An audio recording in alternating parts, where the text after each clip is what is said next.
All right. Well, welcome everybody. We are just so delighted to have you give your lunch hour or whatever time of day it is for you to this presentation and to spending a little bit of time with us. My name's Jessica Bronzert, and I own the Sparks Group. We also have Lisa and Anna here, who I'll introduce in just a minute. But our webinar today is around the 6 strategy decisions that shape your coaching business. This is really designed to give you a taste of what the Catalyst Coaching Collective is going to look like and be like. And so what we are going to be doing today is kind of giving you some content, talking about some of the key decisions that we have faced here at the Sparks Group, and how to be intentional about them. So hopefully we can talk about what those decisions look like in our business. And then for you, you can think about, how does this apply to me? Do I want to make a decision similar to what the Sparks Group did or something different? There are no real right answers, if you will, to anything that you might pursue in your coaching business. It's all about what's going to work best for you and your style. So hopefully we illuminate some of that today.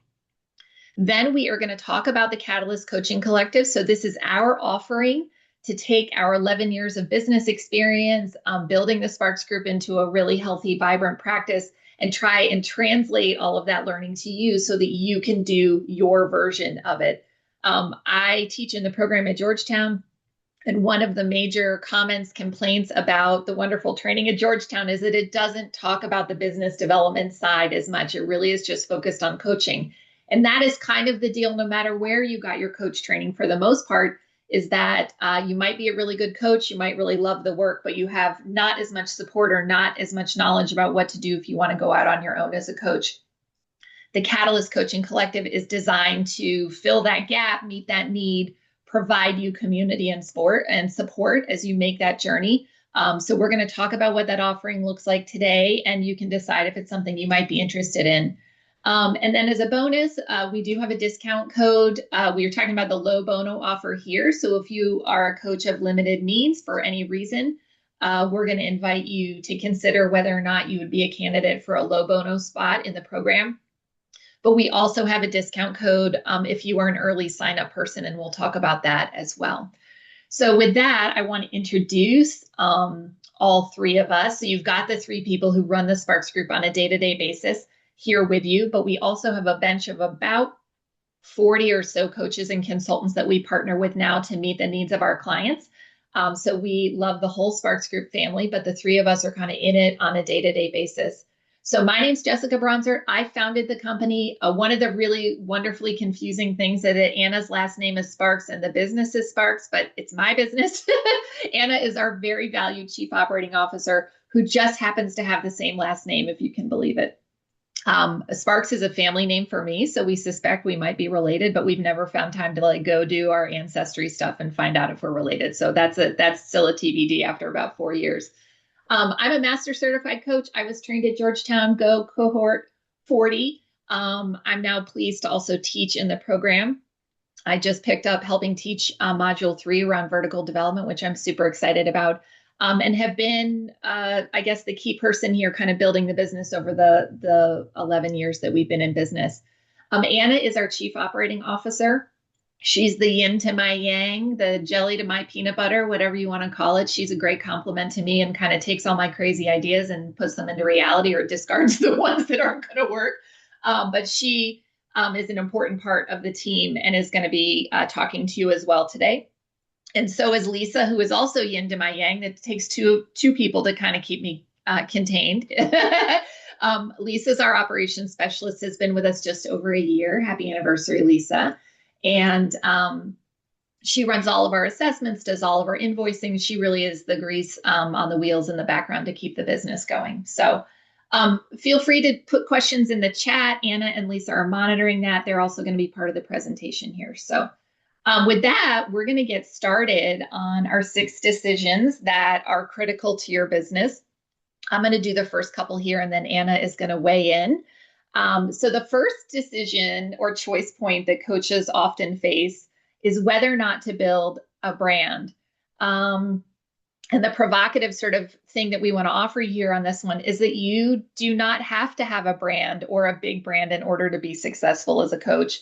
So I was talking to somebody this morning, in fact, who is moving into the coaching consulting space and has had a different business, but now is trying to name the new business.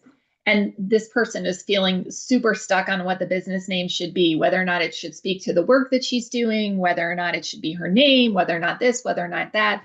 And I finally said, it doesn't really matter. It doesn't really matter what your business name is. It doesn't really matter if you have a big market presence, because when you're first starting out, your brand is really identified with you as the individual when you're a solopreneur. And so your business name, whether or not you have a website, whether or not you have a big social media presence, these things are almost secondary to who you are as a person and what your own personal brand is, and your own network and how you engage that to build your business. So a lot of people come to us and say, what about a website? What about marketing? What about the name of the business? And the sort of counterintuitive, sort of provocative thing that we want to offer you is just that it's not that necessary out of the gate to have these pieces in place, because there are other ways to accomplish getting the word out.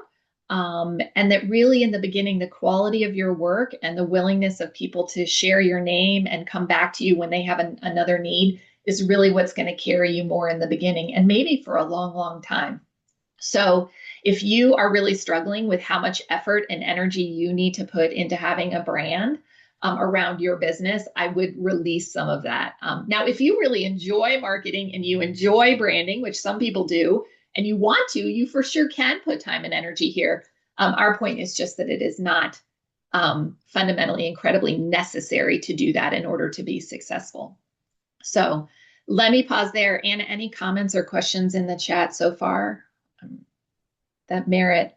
No, we just have a lot of shout outs for different Georgetown cohorts. So high five. Okay. 40 is the best, y'all. Sorry. All right. So moving on to decision number 2 is around subcontracting and how much subcontracting you want to do. So one of the things when we were thinking about offering a program and looking at what other kinds of business development programs were out there is that they all really do focus on the sales and the marketing and the brand building, and they don't really talk about where the business is going to come from as much, and especially subcontracting. And so our belief is that there is what I think of as a 3-legged stool of business development. You can appreciate my AI generated stool here where none of the legs actually appear to be touching the ground. But so I think about where the business comes from in coaching as 3 different places. One of them is the most obvious. These are direct clients that you find that you have the relationship with, and maybe you do the work. These are obviously the best, right? You own the relationship, you get to decide the pricing, you get to do the work exactly the way you want to in cooperation with the client. That's amazing. However, the disadvantage of that source of business is that it takes the longest to develop. It takes a long time to cultivate clients, to hire you, and then to retain that business to a point where you can be financially successful. So what are your choices if you want to play that game, but you need to make a living sooner than you might be able to if you were just pursuing your own clients? Well, it's subcontracting. So the other 2 legs of the stool, in my mind, are 2 different kinds of subcontracting. One of them I call large corporate subcontracting. This is working for firms that are big. They do have big brand names. They are well established in the market, and they carry these large benches of coaches. So think about the Center for Creative Leadership. Think about Coach Source. Think about BetterUp. There are a whole host of firms that are really well established, big players in the market, and you can go to work for them. What are the advantages and disadvantages of this approach? The advantages are it can help build your client list pretty quickly, can help you get work faster if you can get on one of these benches and they start giving work to you. But the disadvantage is that they generally do not pay very well at all. So if you need to make an income, subcontracting for large companies is not going to be able to sustain you fully. The second kind of subcontracting that we talk about is what I call buddy subcontracting or colleague subcontracting. That's where, for example, you went to Georgetown, you're in cohort, whatever you're in, and you get a project that's too big for you and you need help and you call a buddy, or a buddy calls you and says, I've landed something that's too big for me, or I'm not exactly the right fit for this particular client. Will you help me? And those are really wonderful relationships to cultivate because usually we're kind of in the middle of the two ends of your own direct business and subcontracting for large companies. So you generally make more money when you're working with a buddy. You generally have a little bit more creative control, but it's not your relationship a lot of the time. Your friend or your buddy has the relationship. So the way we think about this as at the Sparks Group, especially when I was just starting out, was cultivating business in all three of these areas as a way of creating a sustainable practice. And if it was really hard to get my own clients, then I could do more subbing to kind of make up the difference. If the economy was slowing down and those big players weren't able to get as much business, maybe my buddies still had stuff. So that construct was really helpful in the beginning of the Sparks Group. And many people are still surprised to hear that I even, and Anna, still do a little bit of subcontracting, even though the vast majority of our business at this point is coming direct to the Sparks Group. There seems to be a story out there that I never did subcontracting or I didn't do very much of it, and nothing could be further from the truth. So the point here is that subcontracting is a legitimate business strategy. And this is one of the things that we are really going to focus on in the CCC is that there are ways to do it well. There are ways to improve your chances of getting on these benches, ways to make sure you're showing up in a way that works really well for the company that's hired you. And sort of rules of the road of subcontracting that a lot of you kind of learn trial by fire, but we're hoping to accelerate that learning for you so that if you want to pursue subcontracting as part of your business, you can do that with more confidence and intention than maybe me casting about years ago trying to figure out how this worked. So I'm going to hand it over to Anna now, who's going to talk about number 3 and number 4.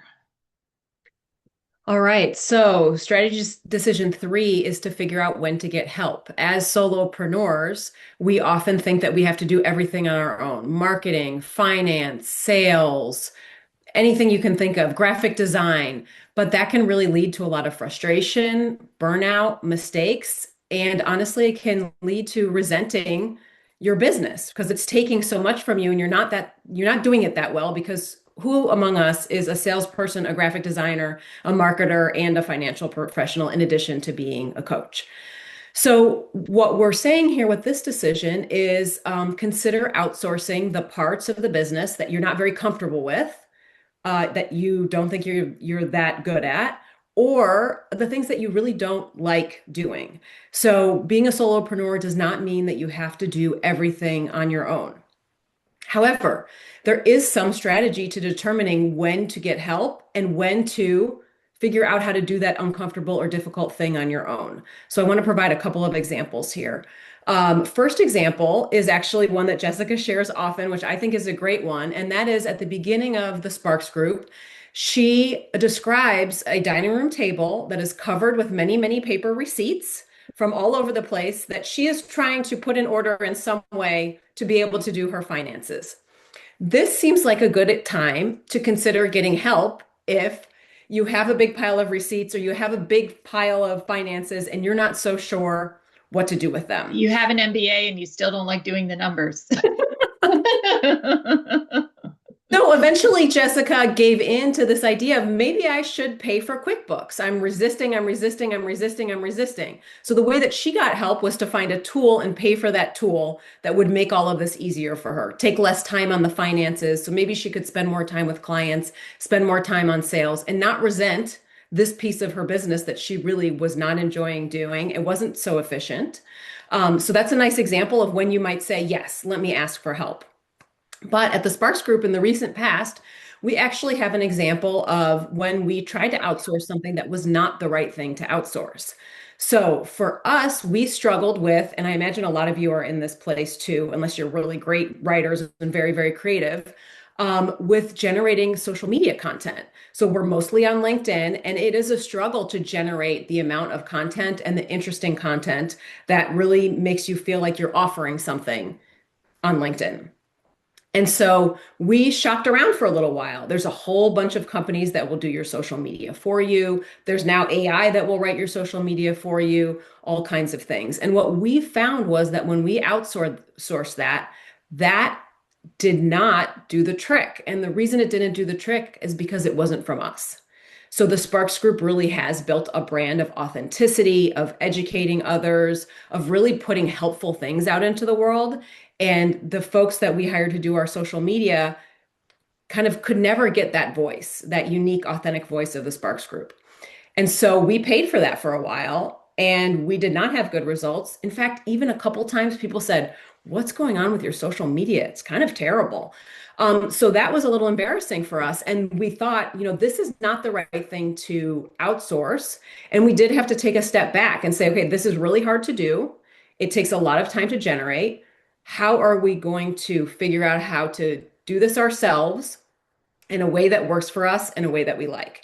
So I'm not going to say social media is super easy for us now, but we definitely have developed a system that we use.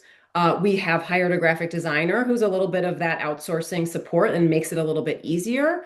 And we've had a lot more fun, I would say, generating ideas around social media, seeing how we can put them out there and seeing how people react to them, because we do get a lot of traction around that. So, when to get help? When you have a big pile of receipts on your table. When not to get help? Maybe when it's not authentic to you. There's obviously a lot more factors, but those are the couple that we experienced. The next decision, number four, is around how to price yourself. So, do you want to go high end, low end, somewhere in the middle? This way that you position yourself in the marketplace, what you're offering, and how much it costs matters a lot. It's really important. So, new coaches tend to really feel a little doubtful about pricing, stress about it, and often price themselves too low. I bet everybody on this call has heard at one point or another, maybe that's a little too low for what you're offering. And you probably heard from clients, oh, that's a little too much for what you're offering, right? So it's hard to figure out what's the right price. So for this decision, it's really important to conduct market research. So look around at what other folks are doing and set rates that reflect your expertise and value.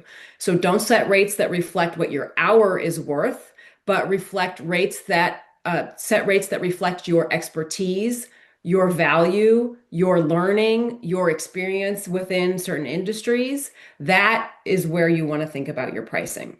And you'll be able to adjust your pricing as you grow your business and as the demand grows for you. Um, this is also really crucial to making sure that your business is financially viable. So, when you think about the actual mathematics of your business, if you're charging 100 hours per coaching session, let's say, the number of clients that you might need to make a full-time living will require a ton of sales on your part, a ton of outreach, and that might not be quite the balance that you want. For others, that might generate the amount that you need to make from your business. Something to consider. The other thing is that the way you price yourself does convey something about your brand, your expertise, and your credibility and how much you're worth. So you're also going to not want to price so much on the low end that it conveys, oh, this is kind of easy, and not so much on the high end that it's completely out of reach. So, as an example here in the Sparks Group, we do actually purposely price more on the higher end. And in order to do that, we had to make the decision that we were only marketing to other businesses, to corporations. So that's the level who can pay the higher end prices. So early on, we turned away from majority of private pay clients, people that are paying out of their own pocket, which of course would need typically a lower rate, and focused more on marketing to the corporate level. So do we take private pay clients sometimes? Of course, because there's a lot of folks that we love to work with, that we want to support, but the percentage of our business that comes from private pay or the lower end paying engagements is smaller, significantly smaller than what comes from the higher end corporate engagements. Decision four, how to price yourself. So, Jessica, I'm going to hand it back to you for 5 and 6. Okay. Yeah, and I think that one thing I would add on here about the pricing that is so scary is that when you set your prices, especially on the higher end, it means that some people aren't going to be willing to pay that, or some people can't afford it. And I think that feels scary a lot because we're worried, especially in the beginning, of not having enough business. So that I think is part of the psychological difficulty of this particular decision is that worry about losing clients. But if you're going to make enough money to live, often that's the choice you're faced with. So let's move on to decision 5 and talk about business development effort. This isn't really a decision or a choice point because what you can see at the bottom here is that there is no silver bullet. This is something you have to work at every day, but it's really interesting. And I would tell you honestly, this is part that I struggle with. I am primarily responsible for business development for the Sparks Group. And Anna can tell you all kinds of stories about how I get traction here, I lose traction here, I have momentum, I lose it. That it's very roller coastery for me. So but what I would tell you and what we would tell you is that when we are able to find more discipline and consistency in business development, we get results from that.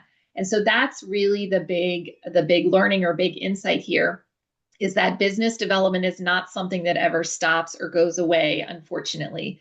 And this is difficult for coaches in a couple of different ways. One of them is that we are all helping professionals, right? We want to do this work because we love people, we want to help them. And so we often have a tendency to maybe spill our candy in the lobby, if you will. We'll offer the help before we develop the business and get someone to pay us for it. Or we're just really inconsistent or feel like if we've already talked to somebody once, we can't go back to them. So there was a coach that I had as a student at Georgetown a long time ago. And it was about a year after they had graduated from the program. And we were having a little catch up call.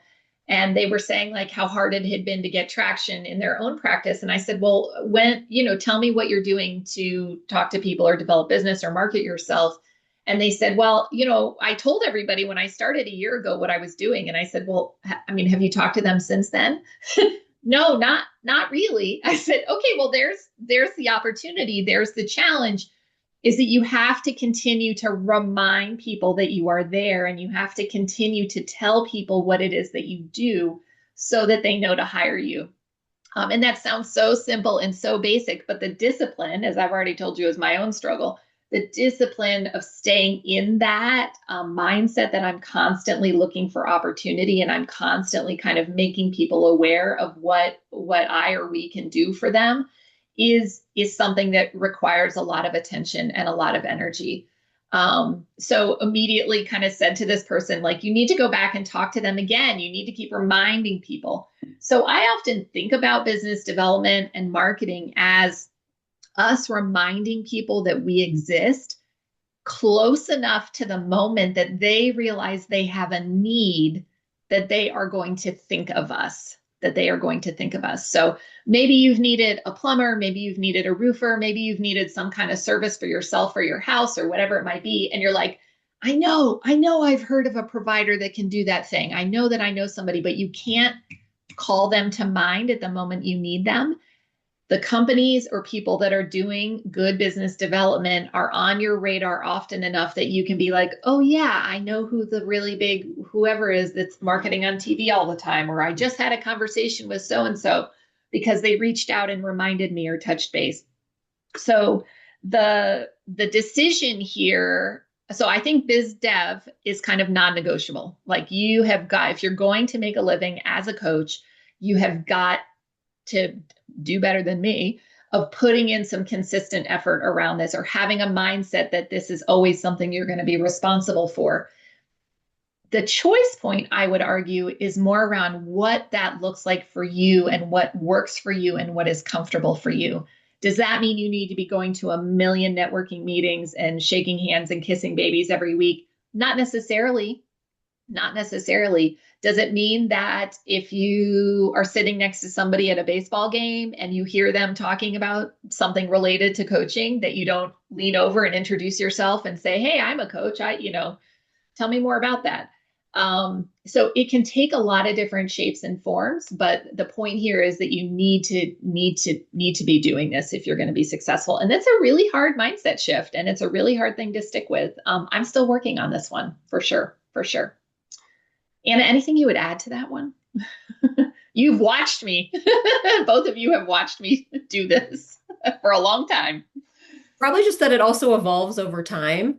Like your effort that you do this year might not be the same way that you approach it next year and the next year. So this does require kind of constant creative thinking, not just investing the time in the same way repeatedly. I think that's a really great point. We continue to really experiment with this. So, for example, in October, we are doing 2 trade shows for the very first time. So, we have had kind of a good time this summer, sort of getting together our trade show kit. What are we going to give away, and how are we going to engage people? And we've got a whole like banner thing coming. But we've never really done trade shows before, but we had an opportunity to do 2 of them in October. And so we're going to see how that goes. We're going to see how that goes. So. All right, the last one here. I just want to do a really quick time check. We're doing great. Do you guys love this AI image? This cracks me up. The last decision that we want to talk about today is your niche. And this is kind of interesting. I think this is a little bit of a double-edged sword, like a lot of the business side of coaching stuff is, in the sense that most of us, me included, are or were really hesitant to kind of define a niche. And I think that that's for 2 reasons. One of them is when you're starting out, you might not know what the heck it is or what you want it to be.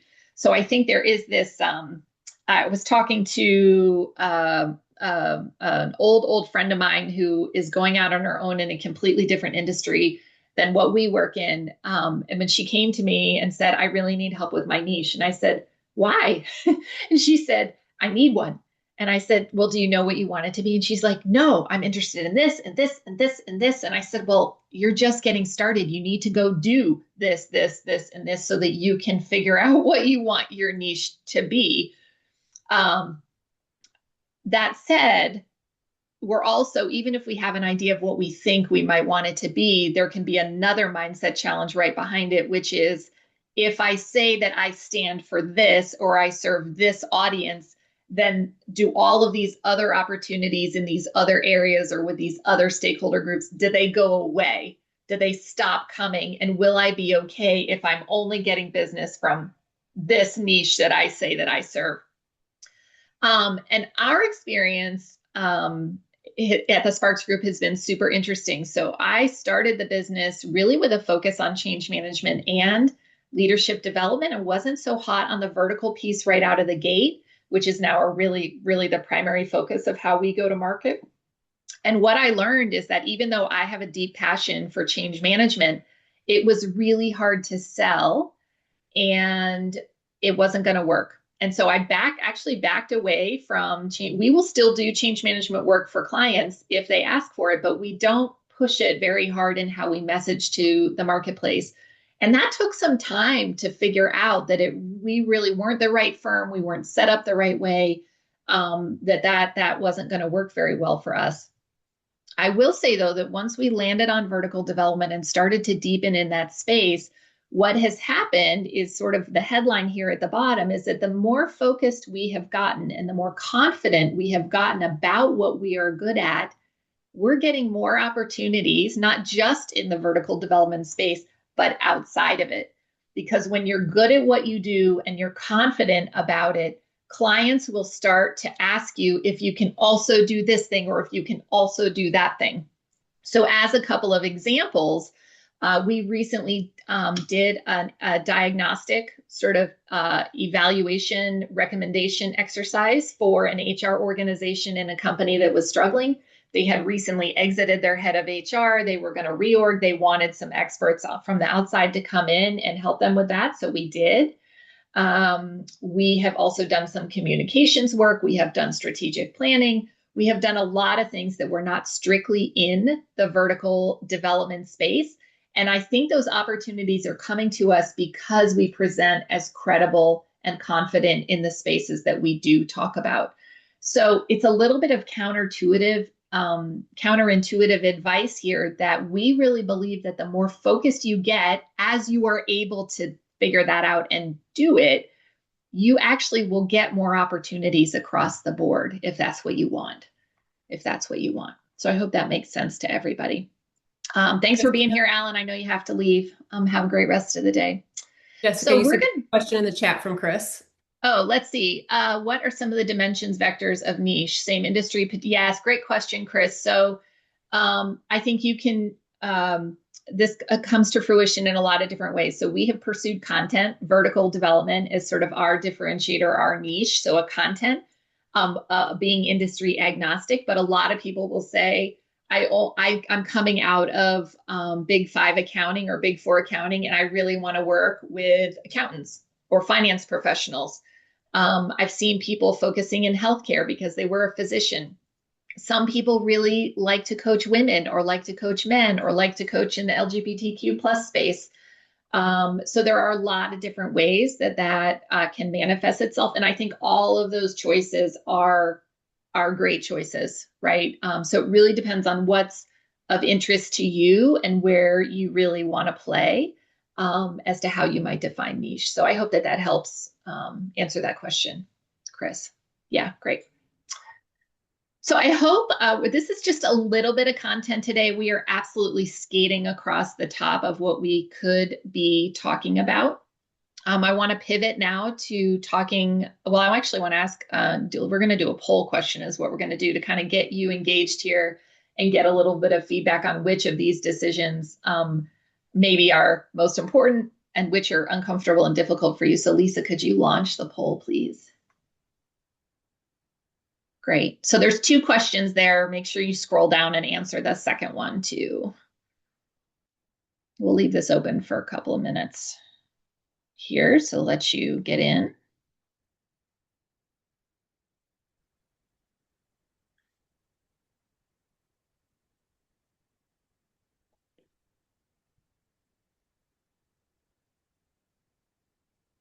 All right, I see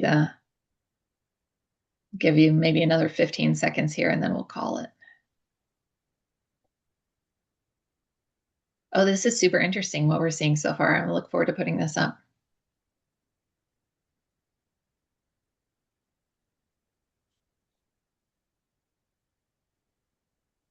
Yeah. Okay. You want to go ahead and close it, Lisa? Did everyone get a chance to get in there? Okay, let's share the results. Can everybody see that on their screen now? Maybe put a thumbs up in the chat if you can see it. All right. So which decision feels most important right now? Nobody said to build a brand or not. Okay, that's very interesting. Subcontracting, 4%. When to get help, 4%. Pricing and positioning, a little bit bigger at 20%. Biz dev effort, welcome to my club.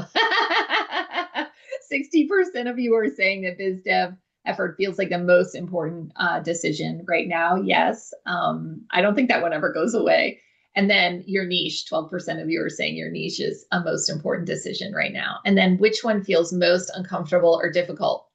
Almost the same, right? So slightly less of you are saying biz to effort. Subcontracting, a few more people saying subcontracting, pricing, positioning. Okay. And some on niche. Super interesting. So thanks for that. I appreciate your feedback. This is always helpful to us to kind of know where to focus. So what I want to do now is transition into talking about the Catalyst Coaching Collective. So the struggles that we feel like we have experienced and that we have observed other coaches facing, the overwhelm and uncertainty. Where is the next client going to come from? Should I or shouldn't I spend money on something? Do I ask for help or not? Marketing and client acquisition, you all just said, was a massive opportunity that just came through in the poll. How do you actually get people to hire you? The myth of going solo. What does it actually mean to go out on your own? And how can you support yourself? And then the lack of support and guidance. So I remember when I was first starting out having a million questions and really trying to find the right people or organizations or systems to support me in getting that guidance. So what we're trying to do with the Catalyst Coaching Collective is address some of these gaps that are out there, some of these challenges that new coaches face. So hopefully this premise here of do you want help building your practice? I would still say yes to that question even today. So I'm guessing that your answer might be yes as well. Um, who are we trying to serve here? What are the things that we're trying to address? You're an executive or leadership coach primarily. We're going to talk a lot about practicing in other modalities as well as a way to build a healthy practice. But if you identify as a coach and you are in the early stages of getting started or getting traction, building your practice up to a place where you can make a living from it, that is really who we are targeting. Um, with the second bullet here, are you dreaming of autonomy and financial success? A lot of people come to coaching as a second career, which is wonderful. But if you don't need to make a living from it, you'll still get benefit from the program for sure. But we are absolutely targeting like making a living at doing this work. Not kind of nice to have. I'm going to take a couple clients on the side around my vacation schedule. So if you're semi-retired or retired or you don't have serious income needs, you will still benefit from this program, but not necessarily exactly who we are intending this for. I came to this early enough that I need to make an income from it. I'm not anywhere near retirement. And so we are really kind of targeting people who want this to be their primary source of income. If you feel overwhelmed or intimidated by the idea of building a brand or finding your own clients, we're hoping to help with that. And that you really want to be in community or you really want to be supported by somebody who has walked the path, which is what we have done here at the Sparks Group.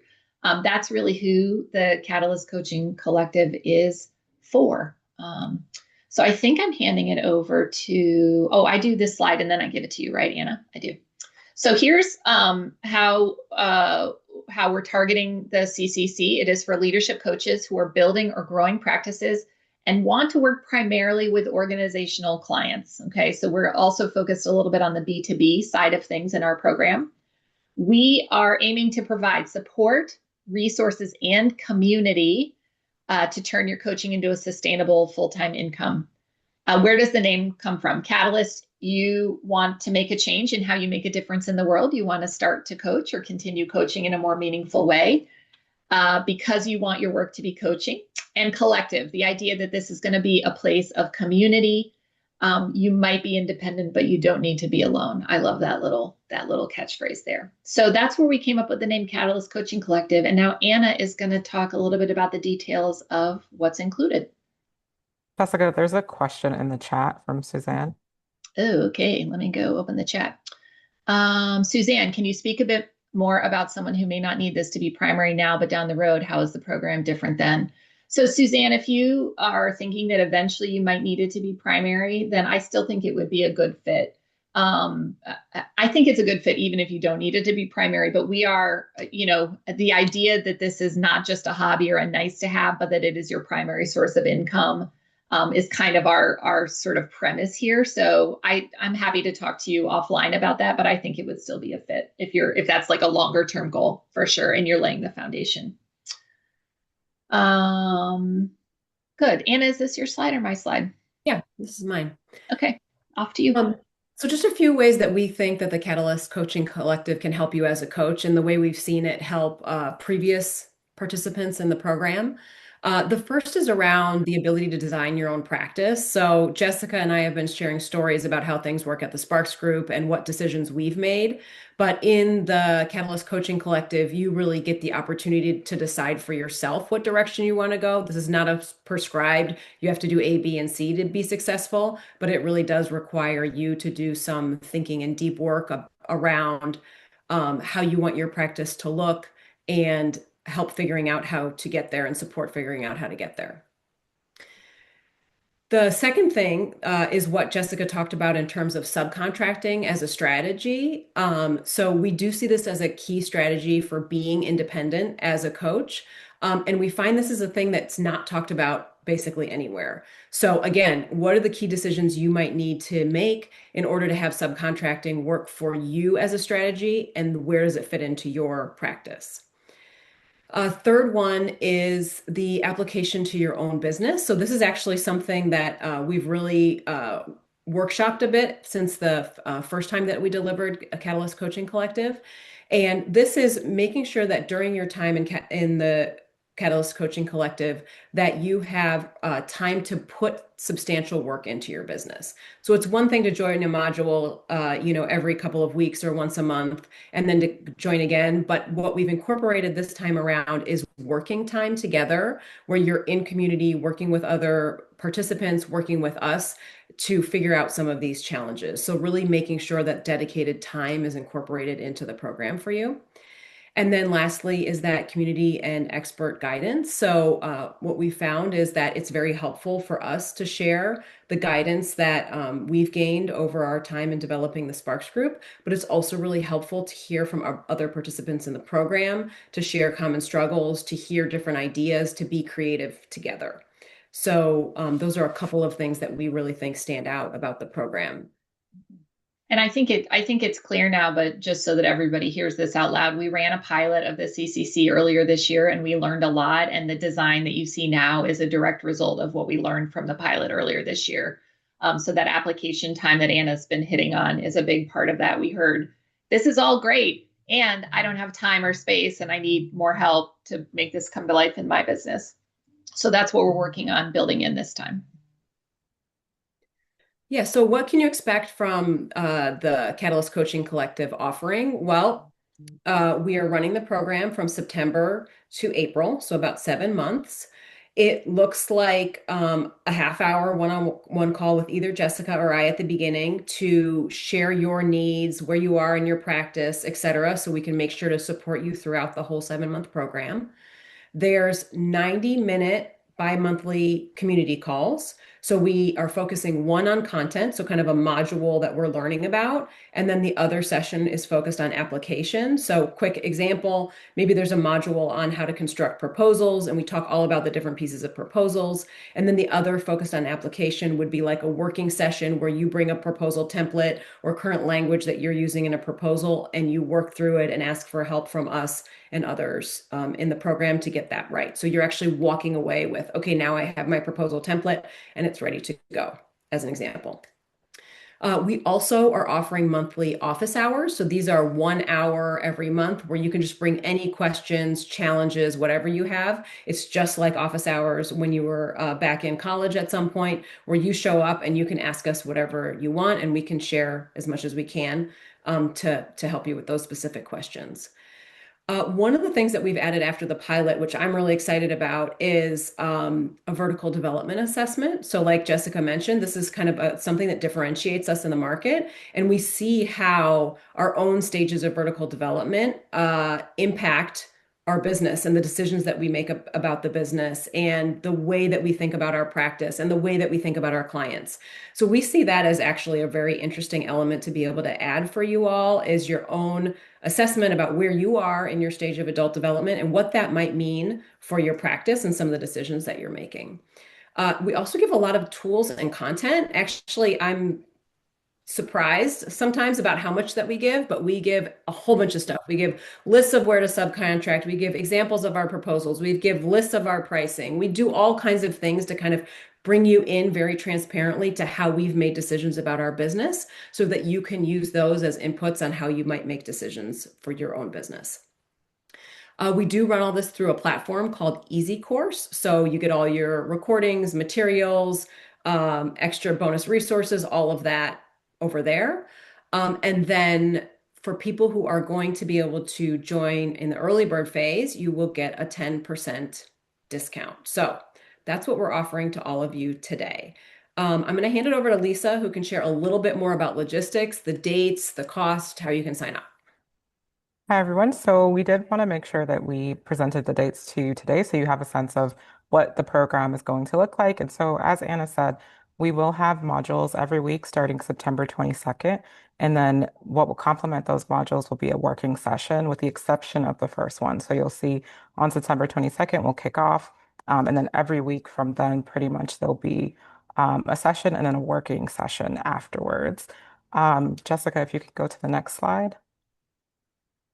We are going to also have optional office hours. And so essentially you'll have the module, you'll have your working session, and then you'll do office hours. And these are if you would like to come in and have questions for Anna or Jessica, or you really have something that you want to talk about regarding your business, we are happy to meet with you. And so those will be from 12 to noon.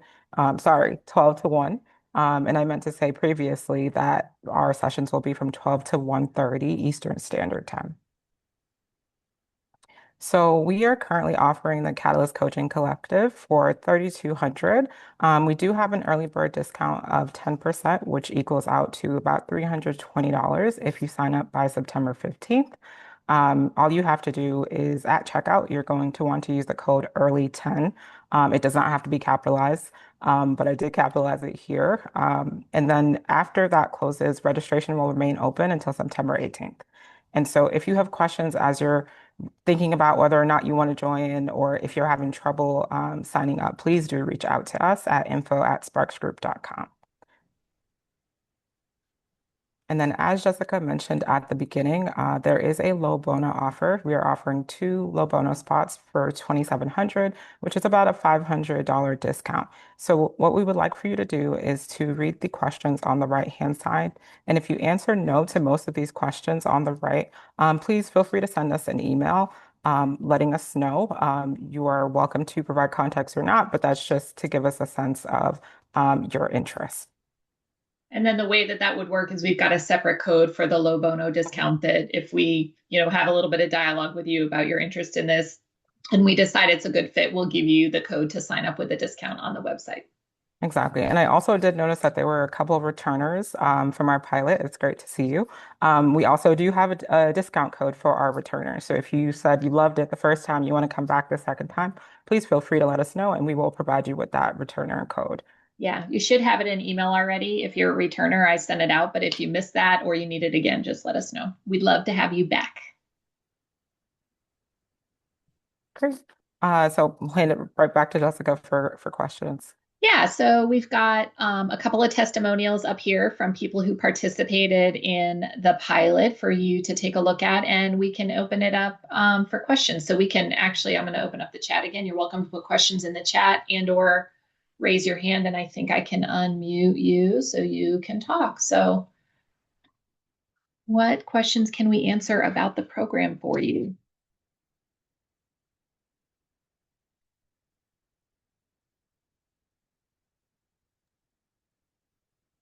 About how many people are we targeting for this cohort? So around 20 would be a great number to have. We had about 10 in the pilot, and that was wonderful. So somewhere between 10 and 20 is kind of what we're aiming at for this time. We'll see what the response looks like.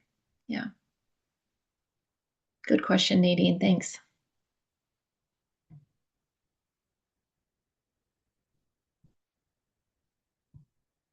What else?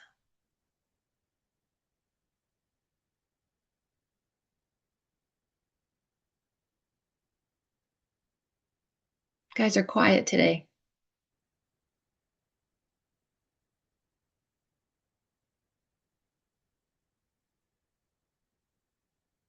Okay. Well, oh, here we go. What is the discount for repeat offenders? I'll follow up with you, Tracy, to make sure you have it. Repeat offenders.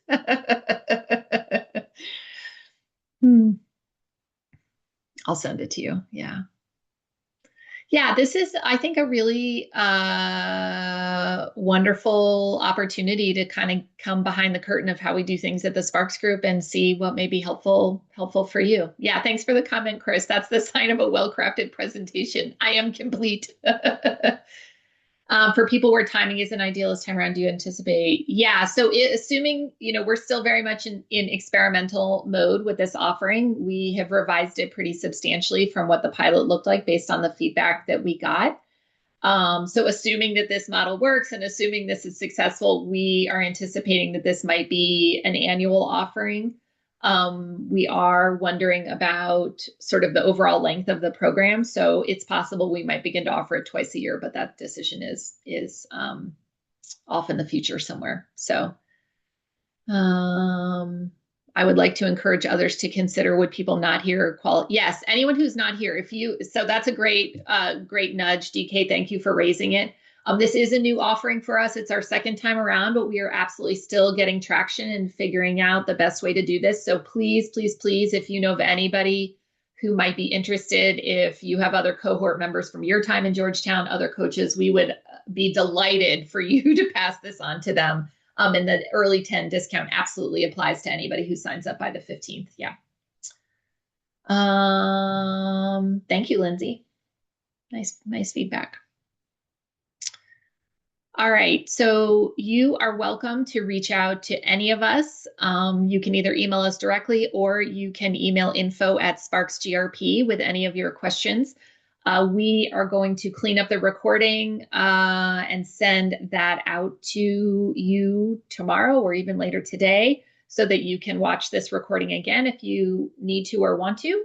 And we are really excited and hope that you decide to take this journey with us if it feels like the right fit for you. So thank you so much for being here today. We're going to give you a little bit of time back and hope you have a great rest of the week. All right. Thanks, everybody.